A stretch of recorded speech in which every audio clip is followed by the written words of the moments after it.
Hello, hi everyone. This is Tarun Tiwari again, and welcome to the channel Learning Life Online. So आज lecture का शुरुआत है। आज हम लोग पहला लेक्चर देख रहे हैं। यहाँ पे एज अ सब्जेक्ट हम लोग स्टडी करने वाले हैं बायोलॉजी को एज अ हम अपने पार्ट ऑफ लाइफ बनाने वाले हैं इस पूरे लेक्चर में। और आगे आने वाले लेक्चर्स में हम जीवन को समझेंगे कि लाइफ क्या होती है, हमारे बायोलॉजी कैसे हमारे जीवन में और क्या क्या इंपॉर्टेंट रोल प्ले करते हैं, वो हम यहाँ पे देखने वाले हैं आगे आने वाले लेक्चर्स में। आई गारंटी यू कि ये जैसे ही सीरीज खत्म होगा, आपका 11th स्टैंडर्ड और 12th स्टैंडर्ड का सीरीज खत्म होगा, आप सिर्फ और सिर्फ अपने सिलेबस को ही नहीं बट बायोलॉजी के असली जो सुगंध है वो आप महसूस कर पाएंगे, वो टेक्सचर फील कर पाएंगे, बायोलॉजी का असलियत को समझ पाएंगे। जो बच्चा बायोलॉजी से प्रेम करता है उसका प्रेम 10 गुना बढ़ जाएगा, और जो बच्चा नहीं करता प्रेम वो प्रेम करने लगेगा। और हम यही चाहते हैं, हमारा यही मोटिव रहता है कि एक एक बच्चा बायोलॉजी से प्यार करे, क्योंकि बायोलॉजी ही सब कुछ है। Everything is biology, everything is life and everything is biology, right? So biology क्या है हमें अंडरस्टैंड करना चाहिए। ये हमारा जो आज का सेशन है ये बेसिक्स ऑफ बायोलॉजी है, ठीक है। लाइफ फॉर्म्स, क्योंकि बायोलॉजी जो होता है स्टडी ऑफ लाइफ हम कहते हैं बायोलॉजी को। बायोलॉजी क्या होता है? बायोलॉजी होता है स्टडी ऑफ लाइफ। ये दो टर्म से बना है ना, बायोस और लोगोस, राइट? सो बायो और लॉजी ये क्या है? तो इसको हम कहते हैं life, and logos means to study या logy means to study. So हम बायोलॉजी यानी जीवन को समझना, उसको हम कहते हैं बायोलॉजी, राइट? जीवन को समझना होता है। अब ये जीवन अगर हम देखें तो जीवन क्या है? जीवन, व्हाट इज लाइफ? तो अलग अलग लोगों ने इसके लिए अलग अलग फिलॉसफीज लिख डाले हैं। कवि है तो कहता है कि लाइफ जो है कविता है, मधुर कविता है। अगर संगीतकार है तो कहता है कि लाइफ एक संगीत है, जीवन एक संगीत है। अलग अलग लोगों ने अपने हिसाब से लाइफ को डिफाइन किया है, और वो उनको देखने का नजरिया है। अब वो गलत नहीं है, वो अपने अपने देखने के नजरिया पे डिपेंड करता है। हम एक बायोलॉजिस्ट है, हम क्या कहेंगे कि जीवन क्या है? जीवन एक लाइफ है। जीवन में प्लांट है, एनिमल है, प्रकृति ही जीवन है। प्रकृति ही क्या है? जीवन है। Nature is life. प्रकृति, किसी ने देखा है क्या प्रकृति क्या है? What is nature? किसी ने देखा है कि नेचर क्या होता है? तो नेचर बना है सिर्फ दो चीजों से। क्या है नेचर? तो नेचर बना है सिर्फ दो चीजों से। एक होता है मैटर और दूसरा है energy. Matter plus energy forms nature. मान लीजिए कि हम यहां पे बैठे हुए हैं, अगर हम लेट जाएं और हमारे बॉडी में कोई मूवमेंट ना हो, क्या हम लिविंग कहलाएंगे? क्या हम लिविंग कहलाएंगे? नहीं कहलाएंगे। हमारे अंदर मैटर है, आई एम ए मैटर। हमारे अंदर क्या, हम क्या है? मैटर है। लेकिन हम मूव नहीं कर रहे हैं क्योंकि हमारे अंदर एनर्जी नहीं रही। I am a dead body, है ना? अगर वही हम हाथ पैर हिलाने लगे तो खुशखबरी है, बधाई हो, अभी ये जिंदा है, लोग कहने लगेंगे, है ना? अगर हम मूव नहीं कर रहे हैं तो हम मर गए। विच मीन्स अगर हमारे अंदर वो एनर्जी है कि हम अपने बॉडी के किसी भी छोटे से पार्ट को भी मूव करा पाए, तो हमारे अंदर वो एनर्जी है, तो हम क्या है? लाइफ है, लिविंग है।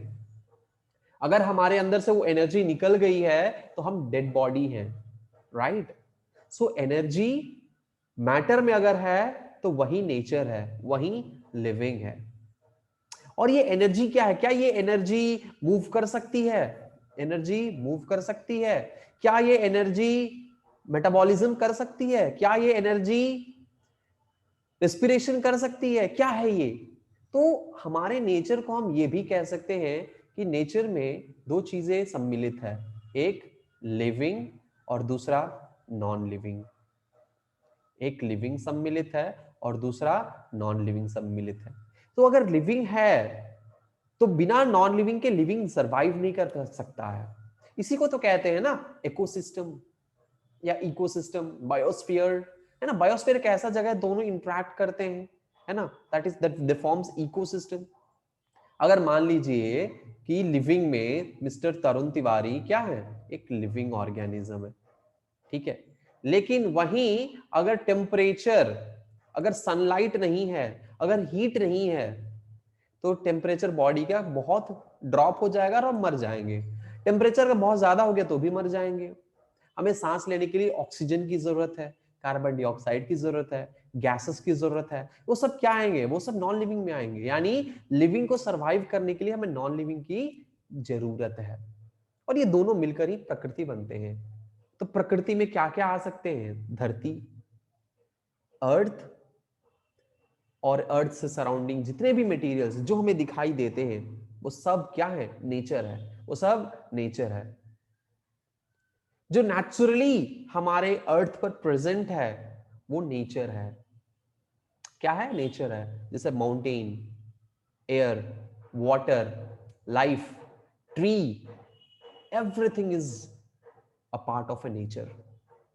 कहते हैं ना कि नेचर को बर्बाद करोगे तो नेचर हमें छोड़ेगी नहीं। नेचर को हम कैसे बर्बाद करेंगे? क्या है नेचर? पेड़ काटना, जल प्रदूषण, प्रदूषित करना, पोल्यूट करना उसको, लैंड को पोल्यूट करना, नॉइस पोल्यूशन। सो ये सब क्या है? ये सब नेचर को हम बर्बाद कर रहे हैं।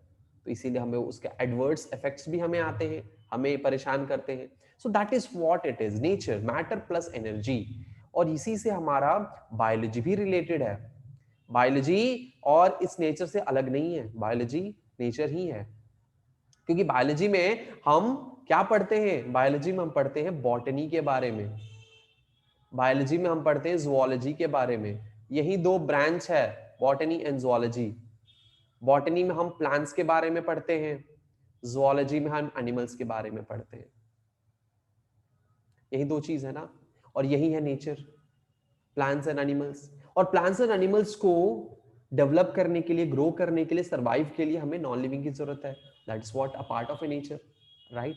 लेकिन ये जो हमारा नेचर है, ये अर्थ पे दिखने वाले सब कुछ है, अर्थ से बियॉन्ड भी है, अर्थ के अलावा और बहुत सारी चीजें हैं। लेकिन ये अर्थ जहां पे हम रहते हैं, जो बायोस्फीयर है जिस पे हम रहते हैं, इकोसिस्टम है, वो कैसे बना, लाइफ आया कैसे, उसको समझना जरूरी है। अगर बायोलॉजी को समझना है, बायोलॉजी में सेल को समझना है, तो सेल से पहले हमें अंडरस्टैंड करना होगा कि वो सेल जो हमें दिखता है, कहते हैं कि cell is the basic fundamental unit of life, right. हम कहते हैं कि cell is the basic fundamental unit of life. वो सेल आखिर बना कैसे, कैसे बना वो सेल, कहां से आया वो सेल? तो वो सेल आया, उसके पीछे एक स्टोरी है। क्या है? स्टोरी। देखिए, बायोलॉजी सिर्फ एक बायोलॉजी नहीं है, बायोलॉजी एक सब्जेक्ट नहीं है, बायोलॉजी से जुड़ा हुआ है फिजिक्स और केमिस्ट्री भी। यस, हमने पढ़ा फिजिक्स में कि एटम क्या होती है, केमिस्ट्री में भी पढ़ा होगा आपने एटम क्या होती है, और एटम से मॉलिक्यूल बनते हैं। हमने देखा एटम से मॉलिक्यूल बनते हैं, फिजिक्स और केमिस्ट्री आपने पढ़ा होगा। मॉलिक्यूल से क्या बनते हैं? अब आते हैं, एंटर करेगा असली बायोलॉजी में। मॉलिक्यूल्स इकट्ठा होकर सेल बनते हैं, और सेल से क्या बनेंगे? सेल से बनेंगे टिश्यू, राइट। सेल से क्या बनेंगे? सेल से बनेंगे टिश्यू। अब ये टिश्यू से क्या बनेंगे? अब ये टिश्यू से बनेंगे ऑर्गन, और ऑर्गन से बनेंगे ऑर्गन सिस्टम, और ऑर्गन सिस्टम से बनेंगे ऑर्गेनिज्म, राइट। अब ये एटम क्या है, कहां से आया ये एटम? एटम यानी ये एक ऐसा मटेरियल जिसको हम कह सकते हैं, एटम क्या होता है? एटम बना होता है हमारे तीन चीजों से, है ना, प्रोटॉन, इलेक्ट्रॉन एंड न्यूट्रॉन से, right. Proton, electron and neutron से। हम यहाँ पे केमिस्ट्री नहीं पढ़ा रहे हैं, ये हम बता रहे हैं कि एटम कैसे है, क्या है। एटम से बना मॉलिक्यूल, बहुत सारे छोटे छोटे एटम्स मिल गए, बन गए मॉलिक्यूल्स, मॉलिक्यूल्स इकट्ठा हो गए, बन गए सेल। यानी सेल में अगर हम देखते हैं मॉलिक्यूलर लेवल, यानी मॉलिक्यूलर लेवल पे हम देखते हैं, तो हमें क्या देखने को मिलेगा? हमें देखने को मिलेगा वहां पे है different types of proteins, different types of molecules, हमारे पास लिपिड देखने को मिलेंगे, हमें देखने को कार्बोहाइड्रेट मिलेंगे। तो ये सब चीजें क्या मॉलिक्यूल्स हैं, कार्बन है, हाइड्रोजन है, ऑक्सीजन हमें एटम्स देखने को मिलेगा अगर हम और डिटेल में स्टडी करते हैं तो, है ना, डिफरेंट एटम्स देखने को मिलेगा। वहां पे हमें इलेक्ट्रॉन्स की मूवमेंट देखने को मिलेगी, इलेक्ट्रॉन ट्रांसपोर्ट चेन हम पढ़ेंगे प्लांट्स में, है ना। तो ये सब क्या है, एनर्जी का ट्रांसफॉर्मेशन हम लोग पढ़ेंगे, एनर्जी का ट्रांसफॉर्मेशन हम लोग पढ़ेंगे ज्योग्राफी के पोर्शन में, इकोलॉजी में, है ना, राइट। अब ये सब चीजें तो ठीक है, लेकिन ये एटम कहां से आया, कैसे आया, धरती बना कैसे, धरती पे लाइफ कौन सा पहला है, लाइफ फॉर्म्स आए कहां से, ये एटम मॉलिक्यूल सेल बनने से पहले ये एटम कहां से आए, अचानक से प्रकट हो गए क्या, धरती अचानक से स्पॉन्टेनियस एवोल्यूशन से, जनरेशन से तो प्रोड्यूस नहीं हो गया, कैसे आया, कहां से आया, ये सब चीजें हम लोग डिस्कस करने वाले हैं, राइट।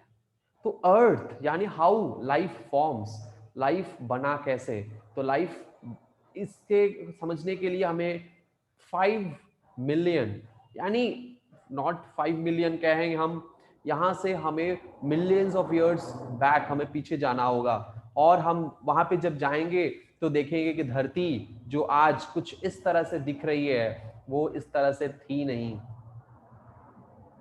राइट। ये जो धरती हमें ऐसा दिख रहा है आज, ये ऐसा था नहीं, ये कैसा था, तो ये धरती कुछ इस तरह से हमें दिखाई देता था पहले। ये जो धरती बना है, ये धरती कैसे बना है, डस्ट पार्टिकल्स से बना है, डस्ट पार्टिकल्स, स्पेस में, अंतरिक्ष में कुछ था नहीं, nothing is there, nothing was there millions of years ago. लेकिन धीरे धीरे यहाँ पे फिजिक्स अपना रोल प्ले किया, ग्रेविटी ने अपना काम शुरू किया, ग्रेविटी ने डस्ट को, बहुत सारे जो डस्ट पार्टिकल्स थे उन सारे डस्ट पार्टिकल्स को इकट्ठा करने लगा, इकट्ठा होने लगा, और वो सारे डस्ट पार्टिकल्स क्या हो गए, वो सारे डस्ट पार्टिकल्स इकट्ठा हुए, और इकट्ठा होकर बहुत सारे छोटे छोटे छोटे छोटे प्लैनेट्स बनने लगे, और वो प्लैनेट, वही प्लैनेट धीरे धीरे अर्थ फॉर्म होने में एक अपना बहुत ही इंपॉर्टेंट रोल प्ले किए, डस्ट पार्टिकल्स। यानी हमारे जो डस्ट पार्टिकल्स हैं वो ग्रेविटी के अंडर इन्फ्लुएंस होकर, ग्रेविटी के वजह से वो सारे डस्ट पार्टिकल्स इकट्ठा होने लगे और एक स्फीयर बनाए, ऐसा स्फीयर जो कि सिर्फ डस्ट पार्टिकल से बना था। वो स्फीयर धीरे धीरे, वो स्फीयर धीरे धीरे क्या हुआ, वो हमारे दूसरे अदर प्लैनेट से, दूसरे अदर स्फीयर से टकराने लगा। बहुत सारे स्फीयर्स हैं, बहुत सारे, millions of, thousands of spheres, millions of spheres हमारे पूरे अंतरिक्ष में, छोटे छोटे टुकड़े, बड़े बड़े टुकड़े में वो डिस्ट्रीब्यूटेड थे, ऐसे रिवॉल्व कर रहे थे, मूव कर रहे थे। ये जो हमारे डस्ट पार्टिकल्स थे एक दूसरे से आसपास रिवॉल्व होने लगे, और वो जो हमारे रिवोल्यूशन है डस्ट पार्टिकल्स के, वो कैसे दिख रहे थे, वो हमारे रेवोल्यूशन कुछ इस तरह से दिख रहे थे, ये रिवॉल्विंग अराउंड ईच अदर, एक दूसरे के मतलब चारों तरफ ये क्या करने लगे, सारे डस्ट पार्टिकल्स घूमने लगे, घूमने लगे। So this is the beginning of formation of different planets and the formation of solar system। यानी सन, जैसे ही सन के आसपास बहुत सारे छोटे छोटे डस्ट पार्टिकल्स की तरह बहुत सारे इकट्ठा होने लगे, और इकट्ठा होकर घूमने लगे अर्थ के सराउंडिंग में, रिवॉल्व करने लगे, और एक ऑर्बिट के फॉर्म में ही, ऑर्बिट पे ही चारों तरफ रिवोल्यूशन करने लगे, और वो जो हम घूम रहे हैं चारों तरफ एक एक छोटे छोटे प्लैनेट्स बनाकर, और ऐसे न जाने कितने अलग अलग जगहों पर अलग अलग प्लैनेट्स बने हैं हमारे सोलर सिस्टम जैसे, बहुत सारे अंतरिक्ष में बहुत सारे अलग अलग यूनिवर्स हैं, हम मतलब गैलेक्सीज हैं, हम जो गैलेक्सी में हैं उसके अलावा बहुत सारे गैलेक्सीज और भी हैं, हम मिल्की वे गैलेक्सी से बिलोंग करते हैं, और यहीं पे हमारा धरती, हमारा चांद यानी मून, बाकी सब चीजें हैं, मिल्की वे गैलेक्सी। हम स्पेस में नहीं जाएंगे, हम उस अंतरिक्ष के ऊपर स्टडी नहीं कर रहे हैं, हम देख रहे हैं कि लाइफ कैसे ओरिजिनेट हुआ, लाइफ कैसे फॉर्म हुआ। ये लेक्चर हम ऑलरेडी डाल चुके हैं हमारे वीडियो में, यूट्यूब चैनल पे ऑलरेडी एक वीडियो है इस पे, लेकिन उसको हमने कंटिन्यू नहीं किया, वहीं पे छोड़ दिया। लेकिन आज हम लोग कंटिन्यू करने वाले हैं, आज से हम लोग रेगुलर बेसिस पर हम लोग कंटिन्यू करने वाले हैं, और हम धरती पर जीवन का संरचना करके रहेंगे। I will produce life on earth, कैसे बने हैं वो हम आपकी आंखों के सामने ला कर रहेंगे कि जीवन कैसे शुरू हुआ, जीवन का शुरुआत कब हुआ और कहां से हुआ, कैसे हुआ, कैसे हम आज तरुण तिवारी आज के आपके सामने लेक्चर दे रहे हैं, हम हमसे पहले कौन थे, कैसे कैसे हम तक पहुंचे, journey of a human being जो स्टार्ट हुआ या लाइफ जो स्टार्ट हुआ हमारे मिलियंस ऑफ ईयर्स अगो, वो कैसे। तो पहले इस तरह से रिवॉल्व करने लगे और उसके बाद ये फर्स्ट स्टेप था। उसके बाद धरती फॉर्म हुआ, धरती के बाद धरती में अलग अलग लेयर्स, यानी हमारे अर्थ कोर और बाकी सारे लेयर्स फॉर्म होने लगे, ये थर्ड स्टेप था। और फाइनली बाकी सारी चीजें जैसे अर्थ पे ओशियंस, अर्थ पे और भी लाइफ जो है ओरिजिनेट होने लगा। और आज धरती बहुत सारे अलग अलग हम एंगल से हम उसको पिक्चराइज कर सकते हैं, कितनी खूबसूरत धरती बनाया भगवान ने, ऊपर वाले ने। हम भगवान को ये नहीं कहते कि हम भगवान हैं, हनुमान जी हैं यहाँ पे या सीता जी हैं, हम ये सब नहीं बोल रहे हैं। I am talking about nature, because हम लोग बायोलॉजिस्ट हैं, साइंस को बिलीव करते हैं, तो हम ये भी नहीं कहते कि भगवान नहीं है और ये भी नहीं कहते कि भगवान है। हम कहते कि नेचर है, प्रकृति है, भगवान है। और प्रकृति को जो पूजा करेगा, प्रकृति को जो मानेगा, जो प्रकृति का देखभाल करेगा, वो खुशहाल जीवन बिताएगा। सो आई जस्ट वांट टू से nature is God, protect nature, प्रकृति ही सब कुछ है, राइट। और ये सफर था। कैसे ये सफर शुरू हुआ, यानी अब तो हमें पता है कि सारे डस्ट पार्टिकल, जितने भी स्पेस में डस्ट पार्टिकल्स थे, वो ग्रेविटी के वजह से इकट्ठा हुए, और वो सारे ग्रेविटी के वजह से जैसे ही इकट्ठा हुए, अलग अलग प्लैनेट्स बनाए, वो रिवॉल्व करने लगे, सारे डस्ट पार्टिकल्स रिवॉल्व कर रहे हैं यहाँ पे। अब रिवॉल्व कर रहे हैं, ठीक है, लेकिन धरती कैसे बना, वो जर्नी कैसे स्टार्ट हुआ, उसके लिए हमें अंडरस्टैंड करना होगा कि बहुत सारे प्लैनेट्स हैं। वो सारे प्लैनेट्स में एक प्लैनेट था जो बहुत इंपॉर्टेंट प्लैनेट था। क्या है उस प्लैनेट का नाम, आप लोग अगर जानते हैं तो अभी कमेंट बॉक्स में डाल दीजिए, और अगर नहीं जानते तो जान लीजिए, वो प्लैनेट का नाम था थिया। यानी ऐसे ही एक गोला कह सकते हैं, पीके के भाषा में एक गोला है, वो गोला हमारे जो धरती का गोला जो बनने वाला था, उस गोले के साथ टकराता है, ठीक है, उस गोले के साथ टकराता है कुछ इस तरह से। थिया कुछ इस तरह से हमारे प्रोटो अर्थ से टकराता है, कुछ भी बनने से पहले उसको हम कहते हैं प्रोटो। यानी अब धरती बना नहीं है, इसीलिए हमने उसको कहा प्रोटो अर्थ। इस प्रोटो अर्थ से हमारा थिया टकराया, और वो फाइनली अर्थ के फॉर्मेशन में एक बहुत ही इंपॉर्टेंट योगदान रहा। अर्थ बना, लेकिन अर्थ बनने से पहले बहुत सारे अपने खुद के जर्नी उसने तय किए। जैसे हमें एक अच्छा इंसान और एक लेवल तक पहुंचना है, तो उसके लिए बहुत सारे अप्स एंड डाउन्स को झेलने हैं। धरती ने भी कुछ ऐसे अप्स एंड डाउन्स को झेला है।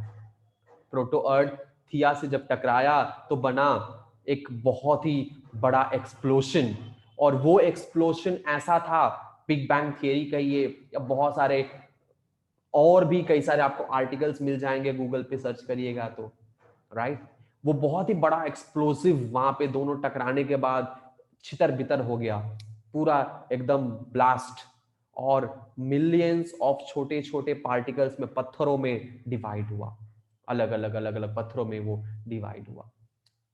वो सारे पत्थर क्या हुए, अलग अलग हो गए, और फिर वो अलग अलग पत्थर फिर कुछ साल बाद, बहुत साल बाद, फिर से ग्रेविटी ने अपना असर दिखाया, और वो बहुत सारे पत्थर क्या हो गए, धीरे धीरे फिर से इकट्ठा होने लगे, और इकट्ठा होते होते क्या हुए, धीरे धीरे इकट्ठा हुए और अर्थ फॉर्म किए। लेकिन ये जब कोलिशन हुआ तो कुछ इस तरह से हमारे बहुत सारे मैग्मा कह सकते हैं कि बहुत सारे वहां पे टेम्परेचर, इतना ज्यादा टेम्परेचर था, इतना ज्यादा टेम्परेचर था कि टेम्परेचर को अगर हम बात करें इस टाइम पे, हमारे अर्थ का जो टेम्परेचर था वो मोर देन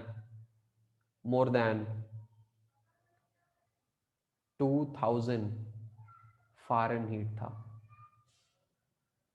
2000 डिग्री फ़ारेनहीट था, यानी टेम्परेचर उतना ज़्यादा था, अगर हम उसके करीब तो छोड़िए, कई हजार लाख किलोमीटर दूर में भी भस्म हो जाते, ऐसा एक टेम्परेचर था उसका।